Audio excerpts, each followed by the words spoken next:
Masasabi ko po, ang pagbabago ng ating Kapitolyo sa ngayon ay malaki po. Dahil noon, dito sa paligid po natin, talaga masasabi po natin na may kadiliman po. Hindi tulad ngayon na kita po natin na maliwanag na po. Dahil sa tulong ni ating gobernador na si Governor Amado T. Espino Jr. po. Yung past administration, sir,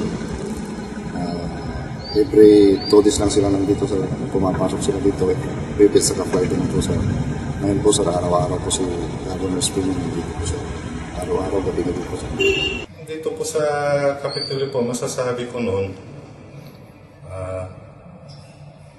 gaya nung ano pa po, nung tulad ng office hours po, karamihan po sa mga empleyado po, minsan alas 3, umuwi na po sila.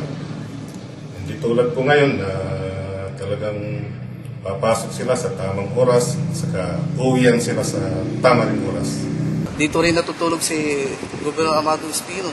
Araw-araw nandito siya sa gabi, dito na natutulog, dito na kumakain. Araw-araw dito siya. Saka nag-ikot-ikot, nagro-robing sa dyan sa mga shit-shit, tinitignan ng mga tao. Pumupunta. Sabi nga, maraming maganda pala dito na lugar, mga tao na namamasyal. Marami po namamasyal po rito para tignan ang ating kagandang na ating Kapitolyo. Lalong-lalo na doon sa may rooftop po para makita nila yung liwanag ng ating kapaligiran dito sa Capitol Compound po. Yan po, marami po nilang tinitignan dito ng kagandahan na ating pagbabago ng ating Kapitolyo po. Hindi po sinasara itong Kapitolyo kahit na gabi po. Nakabukas po ito, saka bukas sa lahat po ng gustong mamasyal po dito sa Kapitolyo po. Nung umupo si Gobernador Amado Espino, 3 years siya nananungkulan. Maraming nagawa. Itong shit noon, dati-dati nung maraming naririt dito, maraming magnanakaw dahil madilim. Pero ngayon, maraming nabago.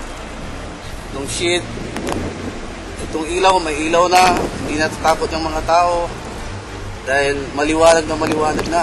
Lalo na pag gabi, may naglurubing patrol ng service natin, service ng Kapitolyo. Sana tuloy-tuloy na to ang pagbabago ng probinsya ng Pangasinan. Tulong ni Governor Amado T. Espino Jr. Governor Amado T. Espino Jr. Tunay na nagmamahal, tunay na action man.